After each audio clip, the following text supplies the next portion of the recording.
Alright, we are in the 8th video of the 4th and final chapter of Brotherhood of Darkness. Colonel Edward Mandell House manipulated the leaders of the Western world during the early decades of the 20th century and helped J.P. Morgan organize the Council on Foreign Relations after World War I. I found a copy of the Protocols of the Learned Elders of Zion among House's papers at Yale University, which suggests he was involved with either the writing or the distribution of that scurrilous document. New Age writers tell us he was an occultist. President Truman carried a copy of Lord Tennyson's poem in his wallet throughout his life.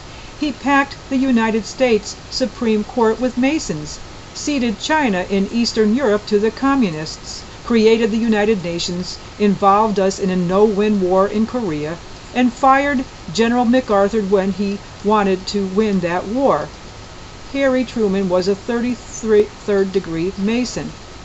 Winston Churchill referred to Lord Tennyson's poem as the most wonderful of modern prophecies.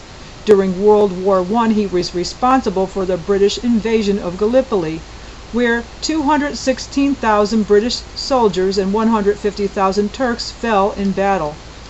During World War II, he insisted on the invasion of North Africa despite the opposition of our military planners. Then he did everything he could to delay the invasion of Europe. He opposed an invasion of southern France, insisted on invading Italy, brought Marshal Tito to power in Yugoslavia despite the fact he was a communist, and intentionally prolonged the war for over a year. That delay resulted in millions of additional deaths. Most Holocaust victims were killed during the closing months of the war. Had the Allies been allowed to invade Europe in 1943, most of the Jews would have been spared. Winston Churchill was both a Mason and a Druid. He wanted to demonstrate the futility of war, and he succeeded. How can we understand such crass indifference to human suffering? Remember Manly P. Hall's words. When the Mason learns that the key to the warrior on the block is the proper application of the dynamo of living power, he has learned the mystery of his craft. The seething energies of Lucifer are in his hands. Does the average Mason understand what is happening? Of course not. But most of them believe our country should be a secular society, and they work toward that goal. Unfortunately, the oaths they have taken cloud their understanding of the spiritual battle in which we are engaged. What part does communism play? Reverend Richard Wurmbrand was living in Romania when the communists took over that country. He was arrested, imprisoned, and tortured for 14 years to force him to renounce his faith. Many of the ministers who were imprisoned with him recanted their beliefs under torture, and they died broken men. When Reverend Wurmbrand was finally released, he set out to discover why his tormentors were intent on destroying his faith. When he read the early writings of Karl Marx, he discovered that Marx wasn't an atheist, he was a Satanist. Karl Marx didn't believe in communism, but he embraced it in an effort to destroy Christian civilization. Mikhail Gorbachev was the dictator of the USSR and the director of the Soviet KGB before he came to the United States. Maurice Strong, Stephen Rockefeller, and Mikhail Gorbachev wrote the Earth Charter, which calls for a world government and a new spirituality.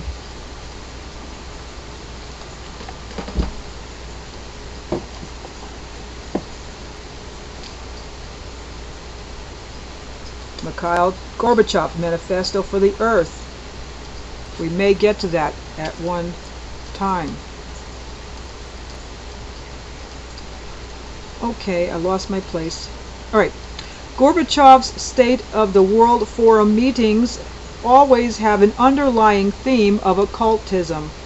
I mentioned a letter sent by the Lucis Trust that referred to the great ashram of Sanat Kumara and to the light. Sanat Kumara is an anagram for Satan. The light represents Lucifer. Some people believe that government officials are covering up the fact that UFOs are real and that aliens have visited our planet. Nothing could be further from the truth. UFOs are probably demonic manifestations, and aliens are either demons or fallen angels. Not that I agree with that, but that's okay. Barbara Marx Hubbard is one of the leaders of the New Age movement. In her book, The Book of Co-Creation, she discusses the hidden meaning of the revelation of St. John the Divine. Her manuscript was channeled by a spirit she called the Christ light. She quoted from Revelation chapter 6 verse 8. And I looked, and behold a pale horse, and his name that sat on him was Death, and hell followed with him, and power was given unto them over the fourth part of the earth, to kill with sword, and with hunger, and with death, and with the beasts of the earth. The Christ light explained the true meaning of that passage. Out of the full spectrum of human personality, 1/4 is electing to transcend with all their heart, mind, and spirit. 1/4 is resistant to election. They are unattracted by life ever evolving. Their higher self is unable to penetrate the density of their mammalian senses. They cannot be reached. They are defective seeds. Now as we approach the quantum shift from creature to human, co-creative human, the destructive 1/4 must be eliminated from the social body. Fortunately, you, dearly beloveds, are not responsible for this act. We are. We are in charge of God's selection process for planet Earth. He selects, we destroy. We are the riders of the pale horse, death. We come to bring death to those who are unable to know God. We do this for the sake of the world.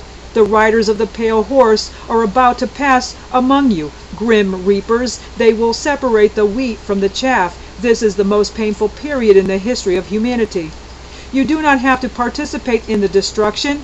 You are to be responsible for the construction which shall begin as the tribulations come to an end. And we will finish this in the next video, and I think we'll finish off this book in the next video. So this was video number 8 of the final chapter of Brotherhood of Darkness, and stick with me to the conclusion.